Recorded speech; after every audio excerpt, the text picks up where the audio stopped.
Please recognize the gentleman from Pennsylvania, Mr. Bresnahan, now for 5 minutes. Thank you, Mr. Chairman. I want to start by making one thing clear. Work is not a dirty word.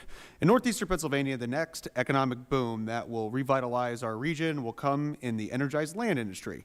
Right now, we are preparing to build and operate data centers and the energy centers that will power them. In order to do this, we need a skilled workforce ready to roll up their sleeves and get to work.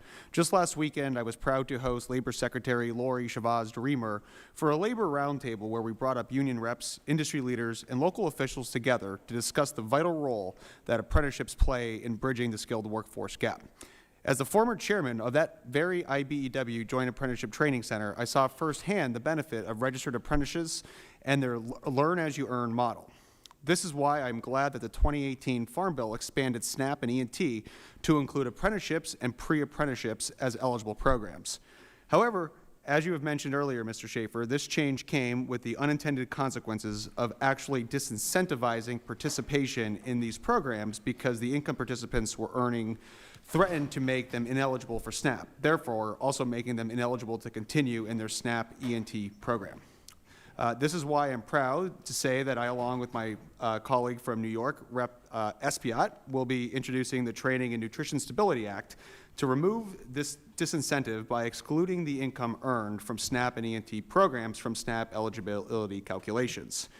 My first question, Mr. Schaefer, when the Training and Nutrition Stability Act is signed into law through this year's Farm Bill, how will it allow organizations like CEO to further enhance the relationship between job seekers and employers?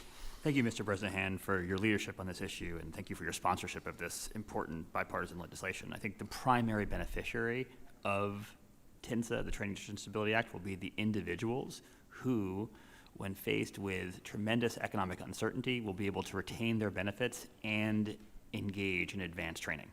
And that's really the key of this act, that the people who have said, I am motivated to work, I am showing up at a job training program, but having my benefits cut is a huge disincentive, and it comes at a tremendous trade-off decision for me and my family. They're the ones who are going to be principally served by this.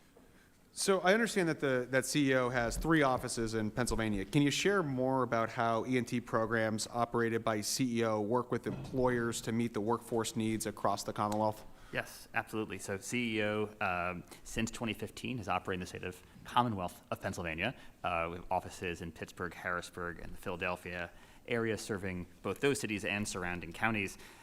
The E&T program allows us to first give people basic paid training opportunities through transitional work. We have 10 different partners across the state, doing everything from landscaping in the public sector to supporting manufacturing and waste management in the private sector. The Department of Health and Human Services has been tremendous in helping us get more people onto SNAP as an initial lifeline, and then ultimately into the E&T program for the advanced training. And it's giving folks the training they need to succeed in the private sector.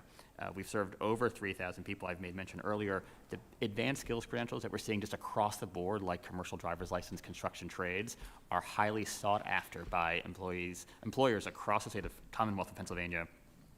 I think just in the last year alone, training 25 people in commercial driver's license, they're sort of snapped right up by employers. When we give people their credentials to succeed, they can really thrive into these family-sustaining wages.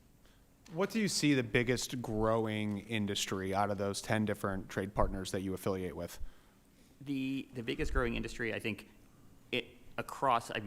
in the 10 partners, I'd say cutting across commercial driver's license, really does have tremendous applicability, and it's used by several different sectors. So, that's a necessary both in logistics but also in construction trades. And the cost of obtaining a CDL is, somewhere between $5,000 and $8,000. It's relatively nominal. The training is often 12 to 16 weeks. In that 12 to 16 week period, we're able to offer through E&T someone a modest stipend. It's not enough to fully sustain a family. If they're able to retain their SNAP benefits and the stipend after that relatively time-limited period of E&T, 3 to 4 months, they can be off the benefits and into jobs that are paying upwards of $50,000 and $60,000 a year. Is there anything a single item that you can point to that hasn't worked as well as you would like? In the E&T program? Yeah. I think in the 2018 Farm Bill, making this change that allows paid training activities is, for us, the single biggest shift. And making sure that it's now scaled and replicated across the country would be our biggest priority, in addition to the passage of TINSA. Thank you. I yield back.